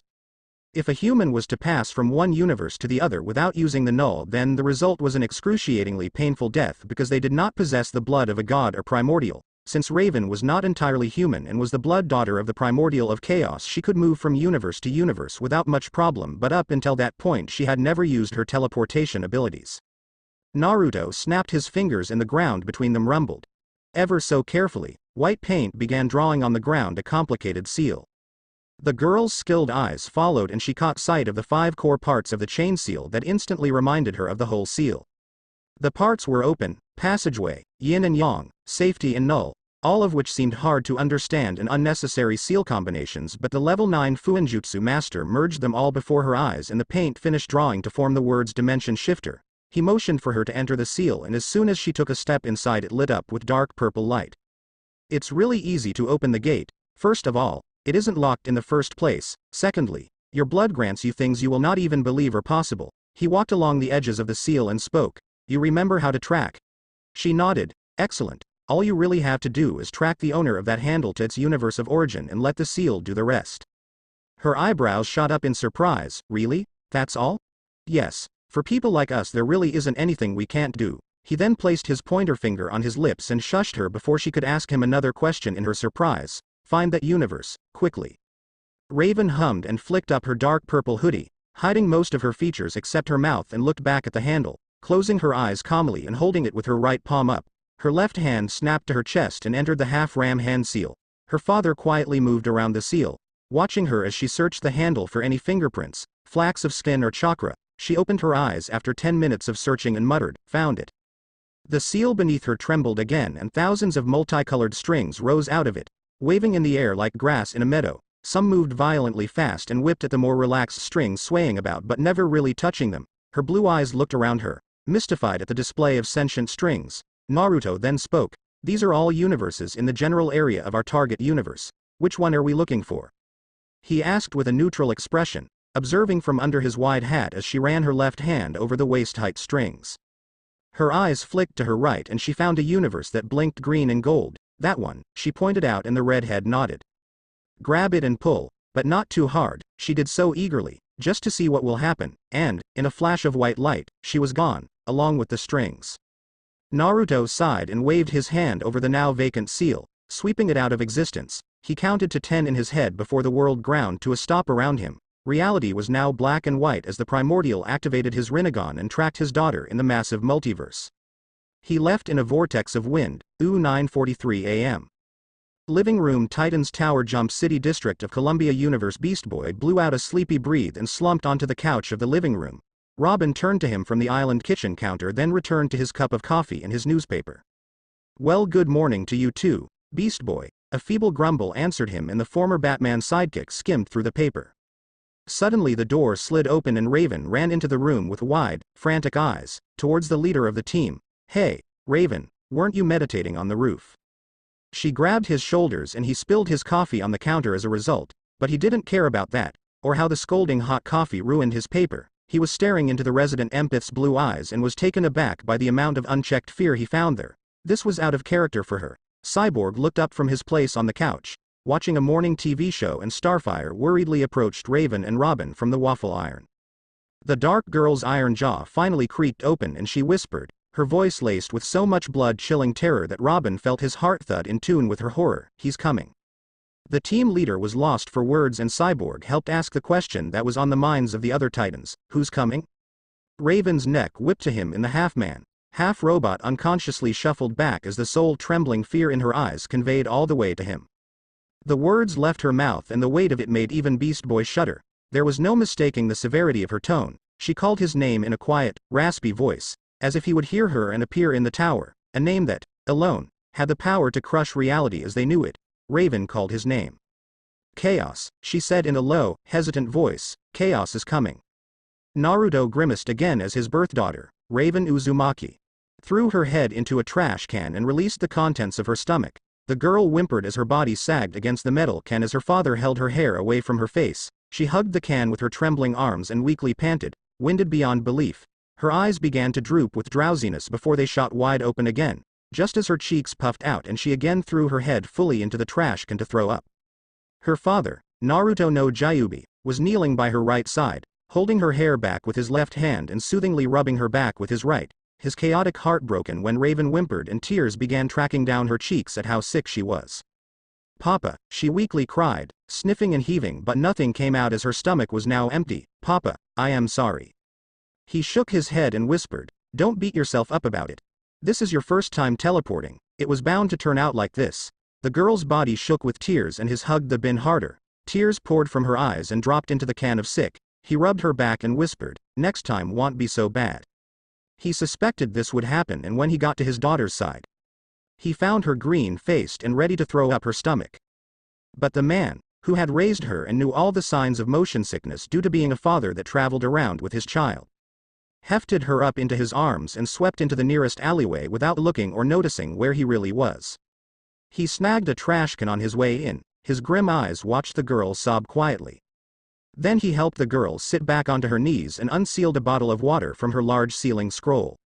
Now lying haphazardly by the wall, she gratefully took the bottle and tipped the water into her mouth, gurgling and spitting it into the rubbish bin her father provided. She repeated this 3 more times to clear out the foul taste of sick from her mouth and weakly slumped against the wall, allowing Naruto to tip some water into her parched throat. He helped sit her up properly and unsealed a bento from her sealing scroll. He opened it and smiled slightly when her droopy eyes briefly lifted as the familiar smell of ramen entered her nose.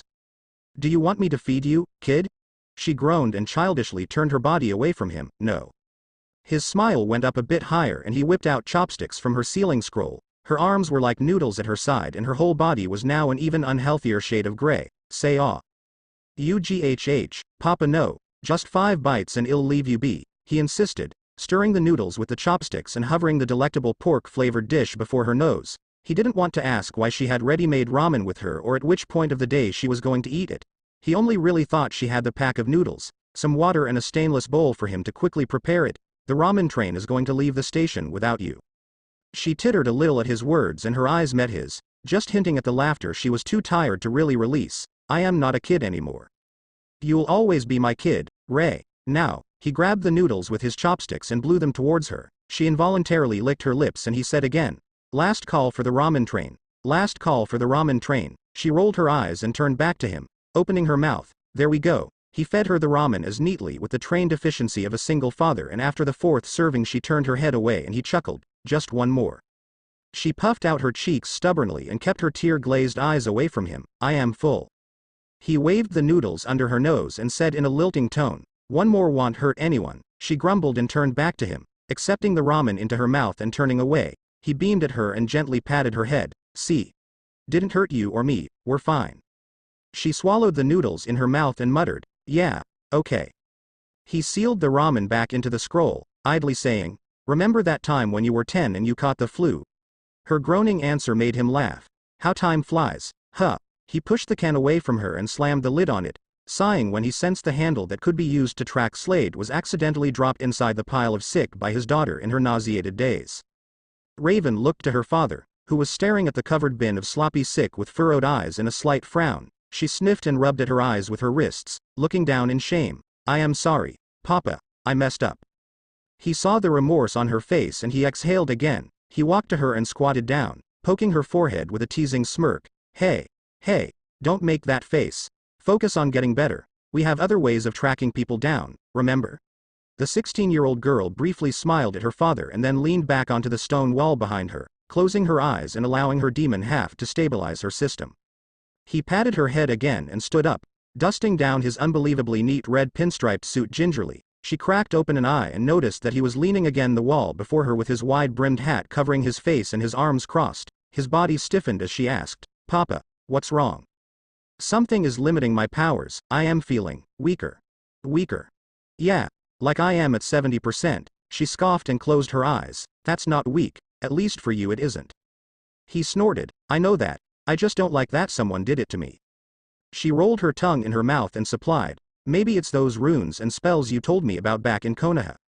He shrugged. "Maybe. How is your chakra?" Her eyebrows crinkled and she felt for her control, opening them again and watching as he lifted his head to look at her. "I am fine." He chuckled and her chest vibrated with a small laugh. Loophole. Her nose wrinkled and she made to stand up, but her father appeared before her in the blink of an eye and hushed her, pushing her back to the ground. "Let me handle this. You should rest," he stated with finality, and she sat back down. His eyes quickly flicked to her as he stood up again, glad she didn't pick up on his lie. A man wearing a dirty black hoodie and dirty blue jeans emerged from the end of the alley from behind a dumpster. Naruto cocked his head to the side when he heard the man cough. His eyes were red and bloodshot and his unkempt appearance made it clear that he wasn't just an ordinary homeless man. The primordial of chaos raised an eyebrow when he saw the right pocket of the man's hoodie jut forward and a small bulge twitching on the crotch of his pants. Still, Naruto smiled softly with his eyes narrowed dangerously from under his hat and stuffed his hands into his pockets. "Hey there, stranger. Only go and tear say this once," the gunman grunted in a slurry voice, sniffing and stumbling closer to Naruto. "Drop all money and back away from the girl, now."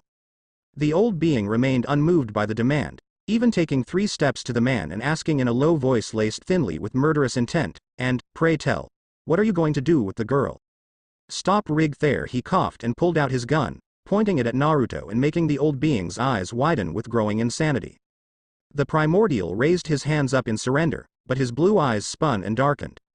The gunman was too distracted peering around Naruto to notice that he couldn't even see the redhead's face.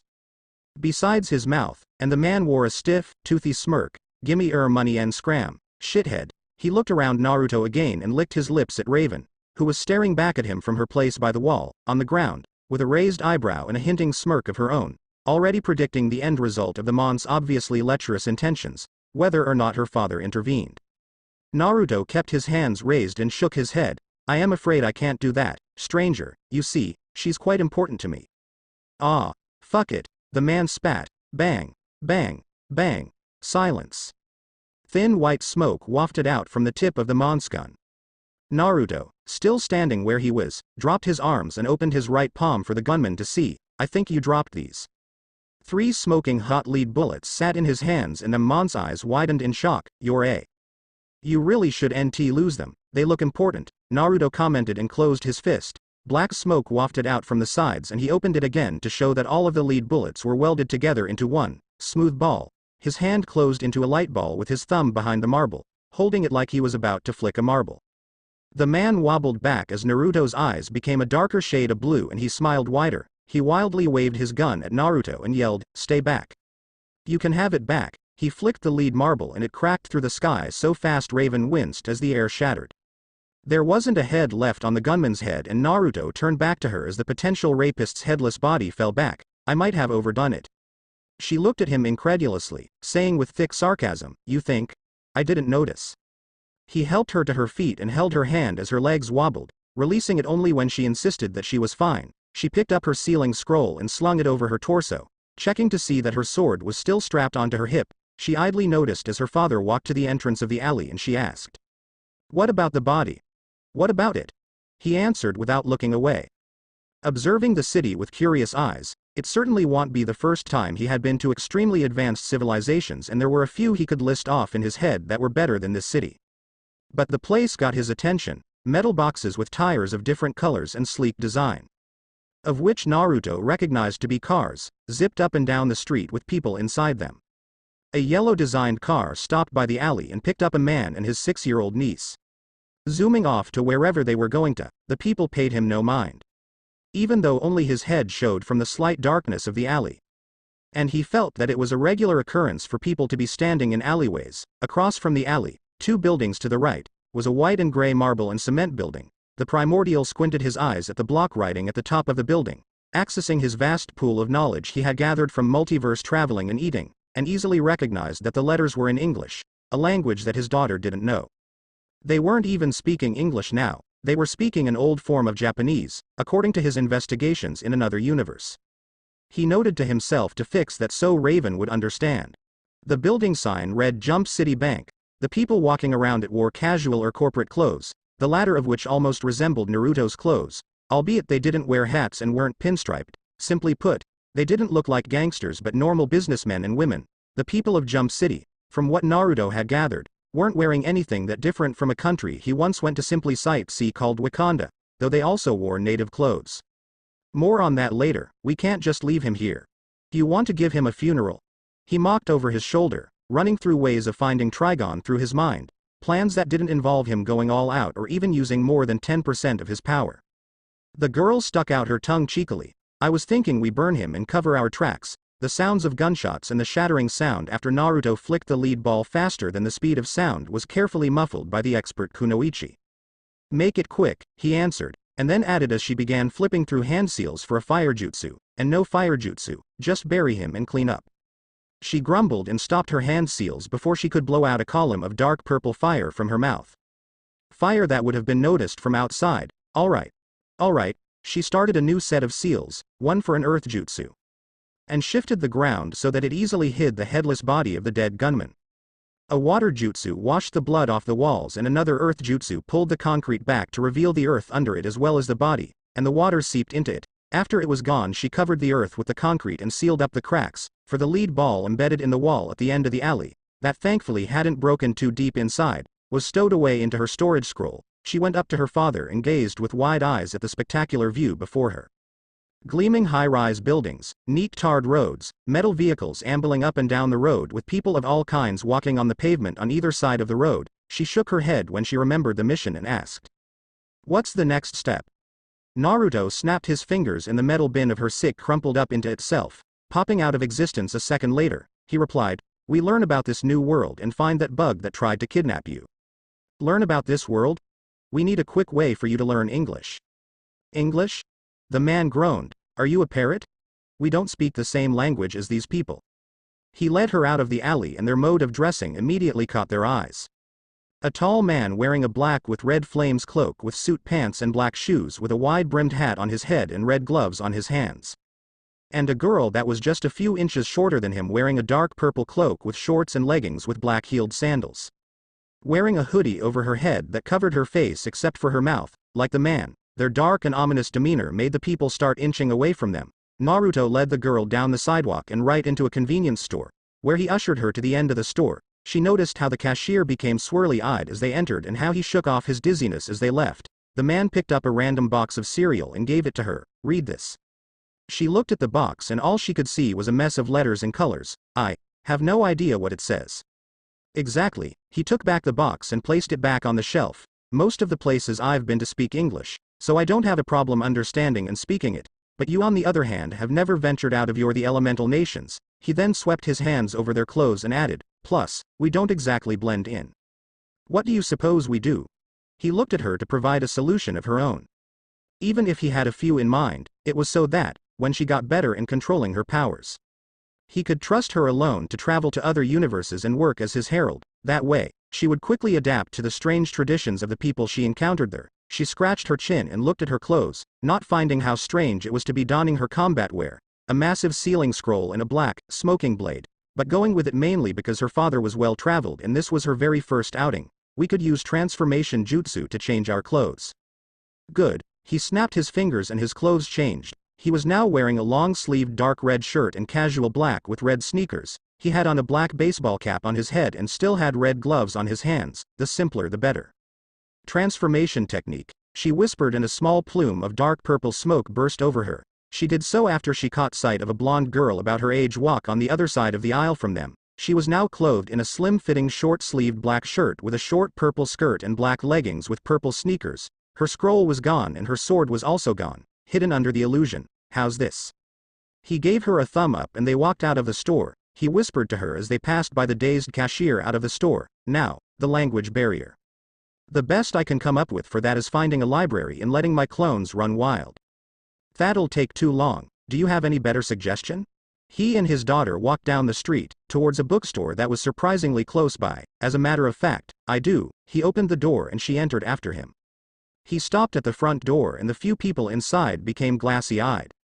"You're my daughter, and as such you have access to things other people cannot even begin to comprehend." He walked up to a random reader, a boy with black hair and huddled before a book. He reached down at the boy and his fingers entered his back. He removed his hand and in his right hand was a softly glowing white ball. He presented it to Raven and said, "This," he motioned at the ball hovering in his right palm with a neutral expression, "is a soul." The boy slumped onto his book. His eyes were open but they were hollow and empty. "When you eat a soul, you know whatever the person knows." She looked at the soul in his hand with narrowed eyes, then she met his own. "You want me to eat this kid's soul? You don't have to eat everything if you're too full, but the consequence of placing an incomplete soul back into a mortal's body, for the mortal, is the constant torment of memories he doesn't remember experiencing, which usually leads to suicide for some strange reason." He shrugged uncaringly. "Isn't this cannibalism?" He rolled his eyes. "You're eating his soul, not his body. Big difference. It's like a madman eroding another person's sanity. It isn't necessarily cannibalism." She took a step back and his smile wavered. I can't do this." His hand closed a bit harder around the soul and the boy's mouth opened wide in gut-wrenching pain. "There has to be another way. This is a faster alternative," he said with a deep frown. "Whether you want to help me or not, eating planets will always be a constant until my brother stops creating them. I can always make use of assistants and secretaries to consume. In another day, I might have also swallowed this world, all to maintain balance." She choked and shook her head. I think of it like this. The father said, when a planet dies and there is balance, billions of other planets get to live another day until the demand for balance returns. You can stay holed up in your precious world for as long as you want, but I will travel around and do what must be done. In other words, kill a few billion so that billions and billions of others could live another day. It was a demanding job and one that Naruto greatly enjoyed, but there were things that Naruto could force his daughter to do and there were also things he couldn't, or better yet wouldn't. Eating the soul of a being, living or not, was one of them. Once you accept the fact that you also play a vital role in keeping balance and join me, then more lives will be spared the unbearable torture of being present to witness the collapse of the universe and falling back into Mother Void. The conflict of feeling and belief was present on her screwed up, indecisive face. Her hands were balled at her sides and her eyes were wrenched shut. Her mind tried its best to stand her ground and not give in to his words, that he had given her the option of staying in the elemental nations and simply traveling around. She didn't need to partake in his work, but one thing overpowered her thoughts and Naruto frowned when he too saw it as her eyes opened. Raven wanted to make him proud, the crushing feeling that she still had a lot to live up to before her idol fell on her shoulders. As hard as it did when she first got her forehead protector. He trained her roughly and mercilessly and at the very same time he gave her the affection a child needed without fail. If he were not in the picture then only Cammy knew what would be her fate. Back in the war, he fought her at 50% and her at 100, meaning she was still light years away from reaching him, and that hurt her more than she wanted to admit to her friends. Naruto was indeed proud of that feat and he clearly showed it, but there was always the voice in the back of her head telling her that she could do better, that she could make him even prouder. She reached for the soul in his hand but he pulled his hand back, shaking his head. "Don't just do this for me. Do it for yourself too." He wasn't asking her to think of all the lives she was saving by being his herald or to eat the soul simply because he wanted her to, but to want to do it because she wanted to do it. She nodded. "I want to do it." "No, you don't." "Yes, I do."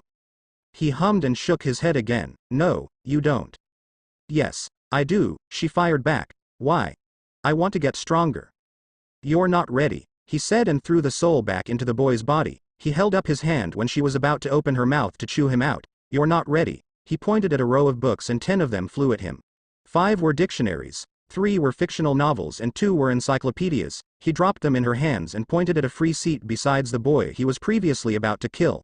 Make your clones and get reading. Bring out a spare scroll and a pen. Don't hold back.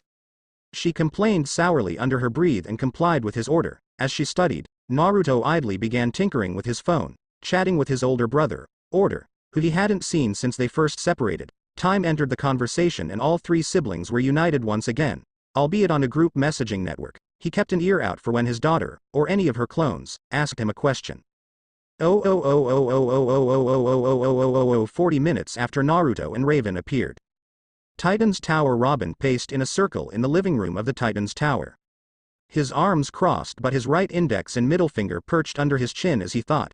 Cyborg wasn't in the room but in the control room, frantically tapping on the holographic keyboards of the new Titan supercomputer to search for any recent rift in the universe immediately close to Earth, making full use of the alien information in his head and his unbeatable processing speed to subtly break into computers around the world to sniff out any report. Beast Boy and Starfire were doing a patrol around the city, where Raven felt him to be, asking random people if they've sighted any strange people lately. Raven was in her room, mediating, both to calm down her frayed nerves and to search for the primordial of chaos. Robin, who had been waiting for news from the East Coast Titans on any disturbances, was about to head out of the tower to help ask people of what they knew but skidded to a stop as the alarms of the tower began blaring. He looked at his T-phone and grit his teeth when it said that the Hive were currently robbing a tech lab, Beast Boy and Starfire were currently engaging them and Raven had taken off to their position. Cyborg stomped into the room and both boys flew out of the door to attend to the present threat. The boy Wonder leapt out of the door of the car before it ground to a stop and began firing off orders to his teammates as they regrouped around him. Evasive maneuvers.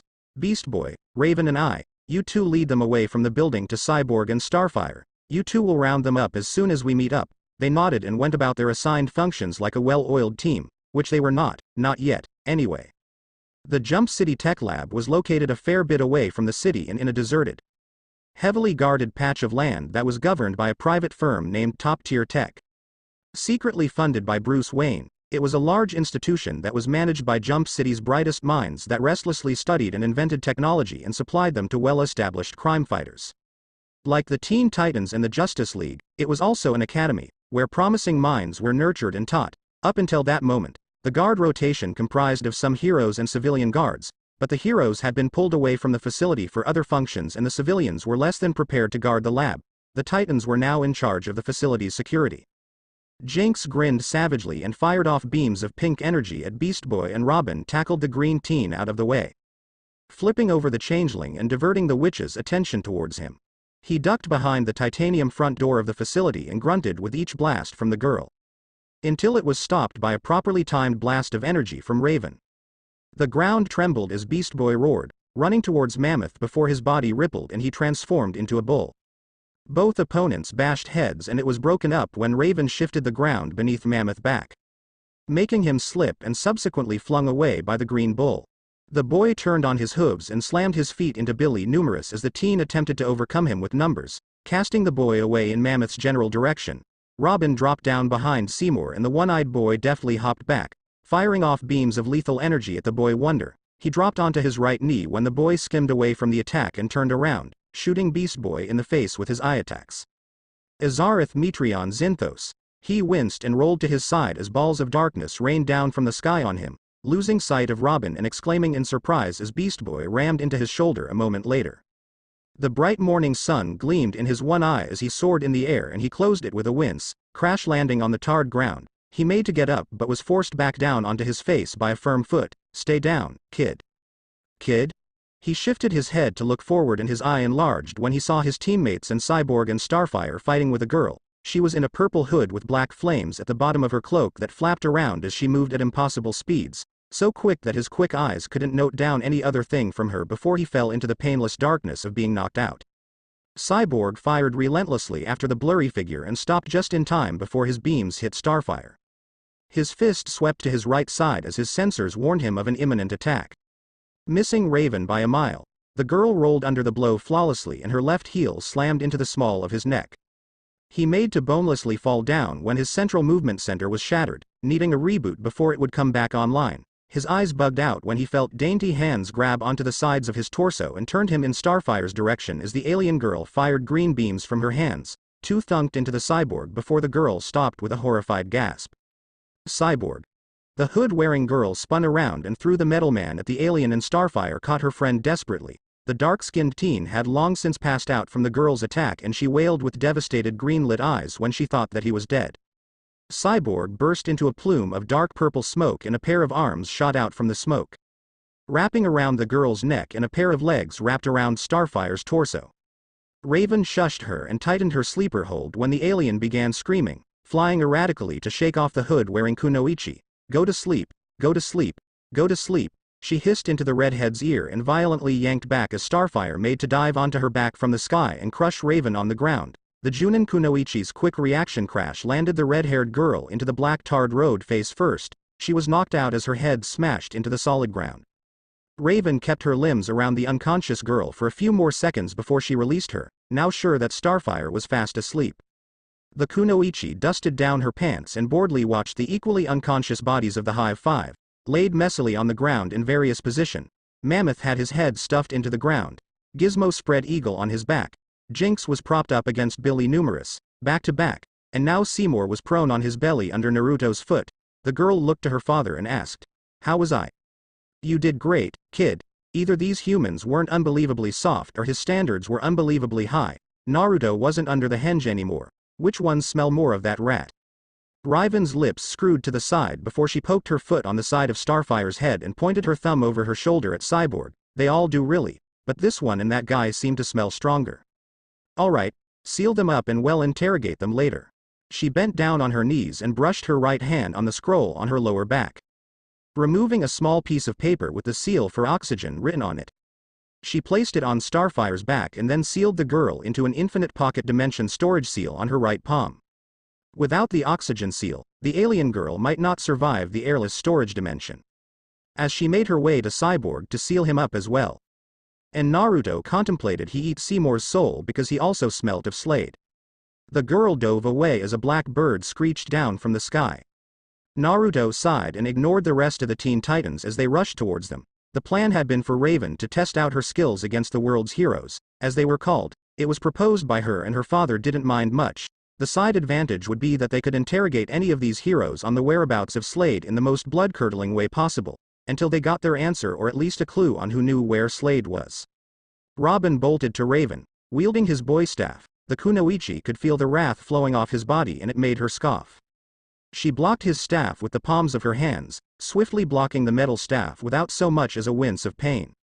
She swept his feet from under him and he used that to flip sideways in the air, only to meet a chest-crushing kick, courtesy of the level 9 Seal Master. She backflipped once behind Cyborg as another black bird screamed down from Raven. She lifted the man up and used him as a shield against the second bird, which was diverted into the ground before it could hit the empath's teammate.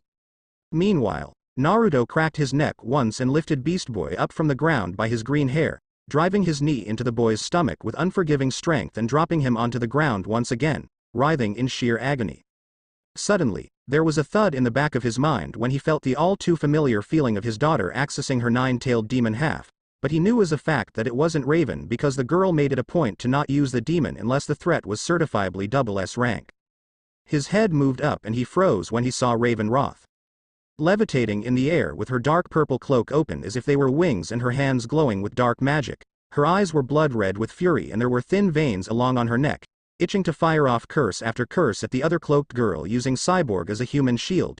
The gem on her forehead glinted eagerly as her hood fell back from the torrents of dark power rolling off her form, creating violent ripples on the ground.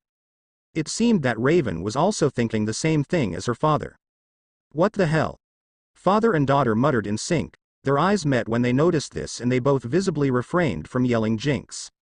This wasn't the time. The Primordial snapped his fingers and the empath's cloak wrapped around her again, tightly, and she fell down from the sky like a rock. Raven flashed up to her and poked her neck as her doppelganger began thrashing around and buzzing with demonic energy. This knocked her out. "Forget about the others. Let's take this one back," Naruto said as he stopped on the other side of the knocked-out empath. "She reeks of Trigon." Raven unsealed Starfire, making sure to snag her oxygen seal before dropping the unconscious alien girl, and slapped it onto Raven's forehead, summarily sealing her up into the storage dimension. The teen titan was probably too out of it and under the influence of her demonic half to recognize the other hooded girl, or she simply didn't know. Raven wanted to reprimand her father for saying that her doppelganger reeked but held her tongue. It still wasn't the time. Wait. Robin, the last remaining titan, yelled. He was shakily grasping his bowstaff, using it to support his body and heaving for air. The man wearing the wide-brimmed hat and the cloak-wearing teenage girl turned to him with eyebrows mildly raised, impressed he was still conscious. Who are you? What do you want? The two looked at each other briefly, and then were swallowed up in a tall column of black feathers, which, one by one, quickly blinked into nothing. The boy wonder soon collapsed and succumbed to the darkness surrounding his vision. Unknown location in Jump City. The room was painted a soothing blue and purple with purple carpeted floors and an air conditioner blowing cool, fresh air into the room. Naruto hovered around a steel chair where the unconscious girl was strapped down to by her ankles and her wrists. There were also suppression seals on her body constantly draining her of any power she managed to muster. Her cloak had been discarded to a corner of the room, so she was only in her pitch black leotard and purple boots. The empath's head was slumped forward in sleep and her breaths went in and out peacefully. Raven was squatting before the lookalike with a bewildered expression. What kind of freaky thing is this? Naruto scanned the girl with his Rinnegan and his hands closed into powerful fists as he got a full map of what the girl was made up of, and from what he got there was only one feasible answer to who exactly this Raven lookalike was. A clone, he thought with his lips set in a vicious snarl. His daughter inquisitively ghosted her hands on the other girl's face. Also performing her own scan, making full use of the privileges her father's blood granted. Namely a super boost in her sensory abilities, the dark girl secured to the chair had most of the same genetic makeup as her. That is a significant portion of her had her father's DNA, like her, but the other part was occupied by tumultuous demonic energy, one that was fighting a one-sided war against her father's DNA. This made her unstable and Raven could probably guess that her grasp on her emotions were loose, demanding she find means on constantly keeping calm, or in extreme cases, seal away her emotions completely, pretty much making her stoic. Her mind ran through possibilities she did not want to accept, though at the same time she did. While Naruto's small frown did nothing to show the controlled insanity whirling inside him, waiting to release it on one person. Trigon. The girl before her was not just a clone. Raven Roth was an imperfect clone. The cocky fool thought that his worthless power could compete with mine. Naruto growled in his mind, his fists popped again. No power but that of his siblings could compete with his, and this filthy kitchen rat thought his power would swallow up Naruto's. No matter how small, and absorb it as its own, Naruto's chaos genes did not bother fighting back the weaker power and Trigon's was still losing. He assumed that if Raven grew up with an environment chocked full with his demonic energy, first in the netherworld, where he resided, but her mother fled to another dimension still within the universe called Azareth, the tide did not turn in his favor, especially not when Trigon destroyed the first place Raven called a home and forcefully brought her back to the netherworld. No, it didn't. This one-sided war still made the clone before him unstable, and thus imperfect. His primordial Rinnegan gave him the ability to look into her whole life and, for the second time, he felt pity for his, somewhat, blood. Her whole life story was a clusterfuck of sadness, darkness and angst. He opened his mouth to break this to his daughter and he was taken aback when the girl quickly turned to him with hope shining so bright in her eyes it made his heart thud sadly. Is she my sister? Her hands clasped together over her chest and her eyes became wide with anticipation, waiting for her father to tell her a positive answer. Naruto relaxed his hands before the girl could see, but her attention was solely on him now, unwaveringly staring at him and waiting for his answer. Naruto thought that he could lie to his daughter again. He hadn't been completely truthful when he told Raven that he needed her help accessing the universe they were currently in. There was no universe he couldn't enter, barrier or not. Hell, the reason he held back a split second before Slade disappeared was so that when he tracked the man down, he would be with Trigon. The reason for lying to Raven in the first place was what he told Jiken. He wanted to spend some time with her. The last time they had really bonded was 5 years ago, when she was still a genin. After that, her ninja duties took her further and further away from home. It pained him to lie to his own blood and he promised himself that he would tell her after their adventure. Now she looked up at him, pleading for him to speak. He walked past her and stood before the unconscious girl. Can you please give us some space? Raven faltered and opened her mouth to complain, but leave. He followed her as she walked out of the room with her head held down and her shoulders sagged in defeat. She closed the door after herself and Naruto rubbed his face with his gloved hands. Trigon, he called, his voice muffled through his gloves. He dropped his hands to his sides and said in a deceptively serene voice, hiding the bubbling bedlam brewing in his dark eyes, "Trigon, I know you can hear me, show yourself." He glared at the girl that starkly resembled his daughter, and his hands twitched to slap her across the face, but he held himself. His primordial Rinnegan warped into his eyes and he said in a powerful voice, "Show yourself, filth." Raven's small shoulders trembled and her mouth cracked up into a vicious smirk. She looked up and Naruto did not even feel a sliver of fear as her eyes were now wide open and blood red. Another pair of eyes opened a bit above her real eyes and they too were demonically red. The purple gem embedded in her forehead gleamed an evil shade of dark red. She laughed in a deep voice, one that wasn't hers. Ha ha ha ha ha ha ha ha ha. Naruto's voice became normal again, tranquil and cool, but his glowing Rinnegan eyes burned with the eternal flames of chaos. "You dare desecrate my blood by creating this creature," he said, breathing in and out through his nose so as not to impulsively crush the girl, now being used as a conduit, into a bloody smear on the carpeted ground. "Do you know how much this being suffers for what you have done?" His mind was biased to the fact that the girl before him looked so much like his daughter. Trigon laughed harder. "You believe yourself to be the only powerful being in existence." Trigon Raven growled hungrily. "I grow more powerful by the day. You are nothing but ash to me, worthless, harmless ash." Naruto felt a wry smirk come onto his face and he chuckled, "And yet you hide from me?"